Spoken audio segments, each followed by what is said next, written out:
We're looking at the socialism of dog culture. So, one thing to keep in mind as we look at this stuff, regimes use their own currency. So, that doesn't just mean like cash and debit cards and your bank account, stuff like that. It means currency like human connection, labor, like trading and bartering, interacting with your fellow humans without the control of some government supported thing. And with dog culture, dogs replace the currency of human connection, which is kind of like a labor. It's like a labor of love. And I'll talk about that more later, but this will apply as we look around. So, next thing I want to show everybody is just the fact that socialist regimes created liabilities for citizens. So they did this on purpose, and also it just kind of happened because of inefficiency, because of centralized control. Creativity was not incentivized. Everybody was supposed to do things a certain way. And some of the problems that was created from this is shortages, a lack of personal economic freedom. Your personal economic freedom in dog culture means that you have to spend a certain amount of time and money on dogs no matter what. So this definitely relates. And this results in economic challenges and a decline in living standards. So a lot of dog people have some really poor living standards. They will even brag about it. They'll brag about working extra hard just to feed a dog. And there's these hoarding situations with dogs where people have nasty living situations that drive families out of their homes because they're hoarding dogs. And so poor living situations and shortages from socialism, this also happens in dog culture. So another thing about communist regimes, socialist regimes, they maintain control by keeping people busy with work. So that's like dog culture too. I got to work more to give my dog a good life. I got to work more to give my dog more stuff. I got on Facebook and the other people, they got this for their dog and I don't have that. I better get that. And it's a way to keep everybody busy and keep everybody kind of in a state of adversarial competition. Like, you got this for your dog? You got the cancer treatment for your dog? Oh, goodness. You know what? I can work 10 more hours this week and maybe I can afford that. Or I can go get a care credit card and afford that. But it just keeps us busy with work. And a part of this is to limit dissent and distract people from political issues. I bet you most dog owners will say something like, I don't get into politics. I don't care. I just care about my dog. Give me my dog and my bottle of wine. Yeah. Yeah. But the whole thing is you're falling for political issues by worshiping dogs. But it does give people a sense of stability and purpose because they've devoted their life instead of to their fellow humans to a freaking dog. And but it's not good because look at this. Individual freedoms and critical thinking are the victims of this type of control. I gotta work more. I gotta work more for my pupper doggo. Just like this right here. You can buy these T-shirts if you go to these websites. These are one of the top selling T-shirts and things that you can get engraved. I work hard so my dog can have a better life. Many of these products come from China. China is very connected to dog culture. I've already covered this before. But you see this? I work hard so my dog can have a better life. You can get the T-shirt, the cup, the sunglass case, the door case, a sticker for your car. I'll bet you a lot of people have this tattooed on their body somewhere, along with little doggy prints. But that just keeps you busy. You're just falling for socialist propaganda by this. You should work hard so that your children can have a better life, so that your fellow humans and countrymen can have a better life. Not a dog that is just a liability and a responsibility set up to keep you working, working, working until you freaking die just for a stupid mutt. So that's responsibilities, liabilities, right? That's extra work, keeping the people busy. That's three different concepts that are very, very prominent in dog culture. So now let's look at some examples from out in society. So police, for example, are often held liable for dog complaint calls. Dog complaint calls are one of the top reasons that police get dispatched all over our country. Not to find missing kids as much, But for dog complaints, you got to rescue a dog off a cliff, or you got to go break up a dog fight at the dog park, or you got to go help the ambulance recover somebody that was mauled by a pit bull. Oftentimes, the police get attacked by dogs, and then the police have to go to litigation because the community will want the police officer fired because they defended themselves and defended their family. How can a police officer earn his money when part of his arm is ripped off by a pit bull? How can a police officer earn his money when a yellow lab chases him into running traffic? He can't. But he protects his own family, and that's a liability. Police calls are a huge liability to the taxpayers and the police officers. Okay, what about dog owners themselves? So this is another liability. They're often liable for injuries.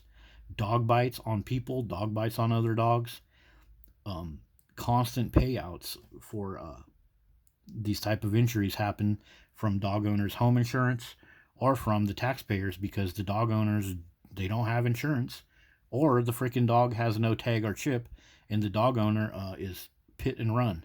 It's a common thing with pit bull owners. The pit bull attacks something and then they run off and nobody wants to tell who the dog belongs to. So again, another liability because of dog culture. And here we are at a website. It's called 21 Things You Gotta Buy for Your Stupid Mutt. You know, look at all this stuff. You gotta get a cage, another cage, some more cages. You know, gotta get a bed for them. You have to get all this stuff. This is a liability for you. You could be out there participating in community stuff, but you got to be working and get more money so you can buy more of this. One of the main things is special cleaning products. So, you know, speaking of special cleaning products you got to buy for your dog, that's a liability for the homeowners and the home renters because your house is filthy. That nasty carpet and that wood floor is soaked with your dog feces, and somebody's going to have to pay for that. Another liability, another reason that you're going to have to work harder and harder and harder to be able to pay for all this crap for this freaking parasite that you brought into your house. And so, what about cities being liable for police dog attacks? Yeah, this happens all the time. There's several 100,000 and more lawsuits that you can easily find stories about.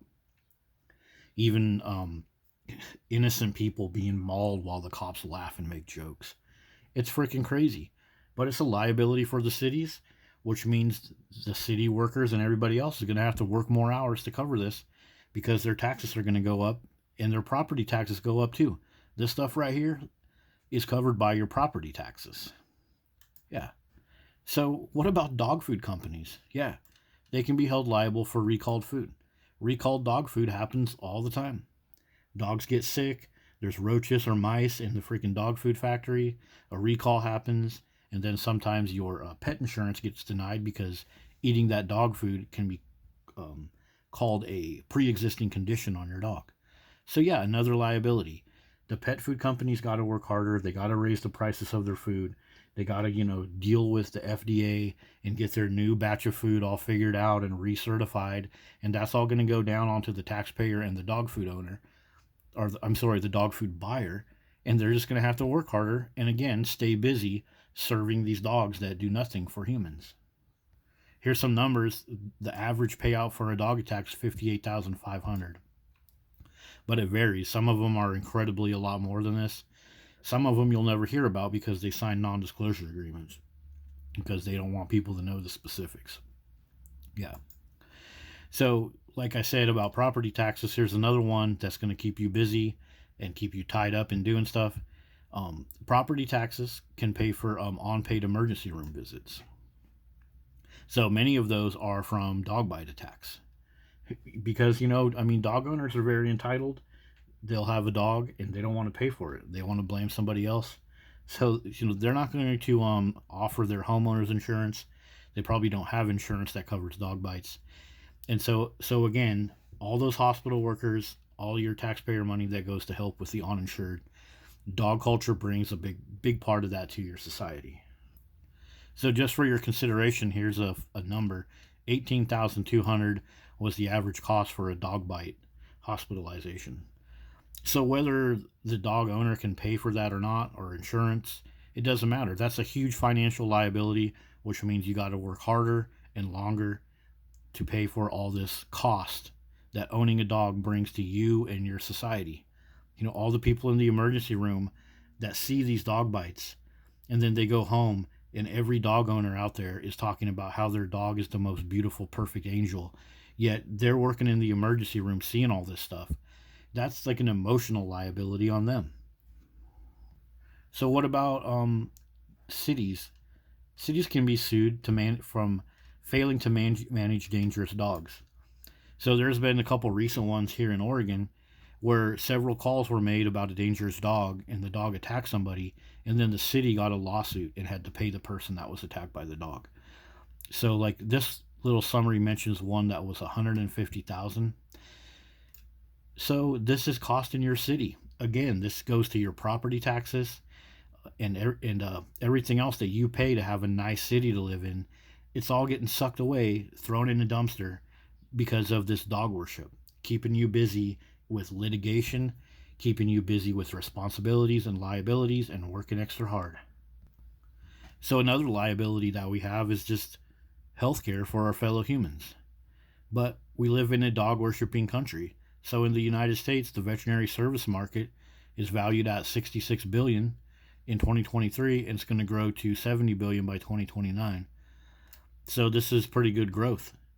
And so that's a liability, having to take care of all these dogs, having to pay more and more money, more vet bills, needing more veterinarians. That's a liability. It's just keeping us all busy working on freaking dogs when we should be working on each other, building our country, making each other strong, not trying to keep a dog alive. A dog that has no prefrontal lobe, will never pay taxes, will never get a job. But we have to have a $66 billion healthcare market just for these ridiculous dogs. Like, dog owners can't even pay for their own dogs in the first place. And so this also goes to like high interest credit cards like Care Credit, which is another liability on our whole financial system. In the United States, just our country is 38.4% of the whole world market. So that's a lot, and is projected to continue leading in revenue. So of course, I mean, we're the most dog worshipping country there is, so we have the most of this market. And what does that mean? It means in America, we're going to be busy dealing with all this crap, which means that we're going to have less time for ourselves, less time for our fellow humans. And another liability created by this stuff I'm talking to you about, the veterinarian market, veterinarians are one of the worst sufferers of suicide. Pick an article and read it.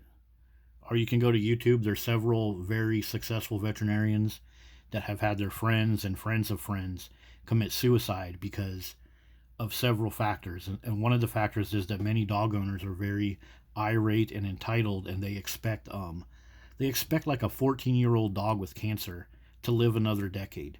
They expect these veterinarians to like pull miracles on an obese dog.